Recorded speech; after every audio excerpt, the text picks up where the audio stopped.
सतीश जी, विपक्ष इस बात को लेकर सरकार को और बीजेपी को घेर रहा है कि साहब जो आप महिला आरक्षण बिल लाए, अच्छा लाए, सबने समर्थन किया, लेकिन जो क्लॉज बाय क्लॉज उसमें लगाया गया उसको लेकर आप देखिए, ये सिर्फ संसद तक सीमित नहीं है, ये जो राज्यों की लड़ाई है चुनाव की, ये वहां तक पहुंच गया है।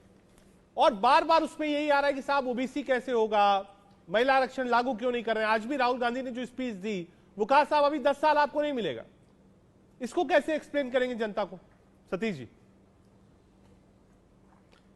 रजत जी, देखिए, इन्हें सियासत करनी है और सनातन को गाली भी देनी है, मगर सनातनियों के डर से इन्हें उस तरह का स्वांग भी रचना है। जिस राम मंदिर का विरोध किया, अब राम मंदिर दर्शन करने का राहुल गांधी कार्यक्रम बना रहे हैं। जिस मंडल कमीशन को सालों तक इन्होंने दबा के रखा, जिस कमीशन को लेके आज अगर वो समय पर लागू किया होता, कितने ओबीसी आईएएस बनते, और वो समय पर आईएएस बनते तो कितने चीफ सेक्रेटरी बनते।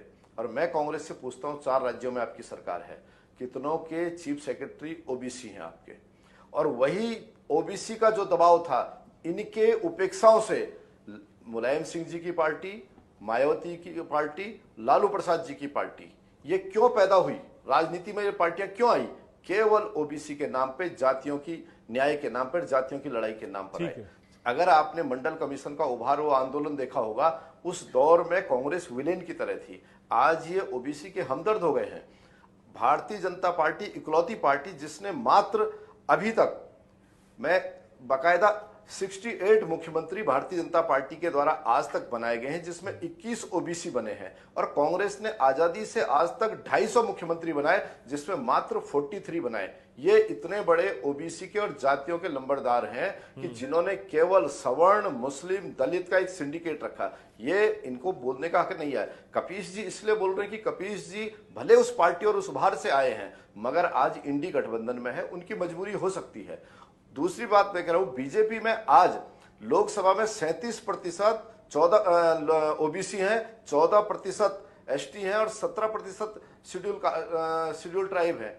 आप बताइए, जिस तरह जातियों को सम्मान देने में, जातियों का प्रतिनिधित्व देने में भारतीय जनता पार्टी ने ईमानदारी बरती है, ओबीसी को लेकर हमें किसी की आवश्यकता नहीं है। महिला आरक्षण का भी यही विषय है, जो सालों से, लंबे समय से जिसको छुआ तक नहीं था। इन्हीं के गठबंधन के एक व्यक्ति ने कितनी अभद्र टिप्पणी की है, वो पुरुषवादी मानसिकता की हो, सामंतवादी मानसिकता की हो, या महिलाओं के प्रति नकारात्मक रूप की हो, कि बॉबकट महिलाएं, लिपस्टिक वाली महिलाएं पार्लियामेंट में आएंगी।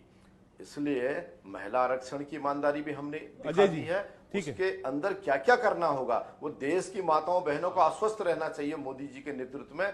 जिस व्यक्ति ने सम्मान में इज्जत घट दिया, बेटी बचाओ बेटी पढ़ाओ अभियान दिया, बेटियों को लेकर जितना भारतीय जनता पार्टी के कार्यकाल में सम्मान का हमें अवसर मिला और हमने उसको पूरा करने की कोशिश की है, तो आश्वस्त रहेगा देश। और देश को भरोसा है मोदी जी के नेतृत्व में कि ये बिल भी आएगा, सम्मान की बात भी आएगी, सबके सम्मान। लखेरा जी ने एक बहुत वाजिब सवाल पूछा है। जैसे आपने भारत सरकार के ऊपर एक सवाल उठाया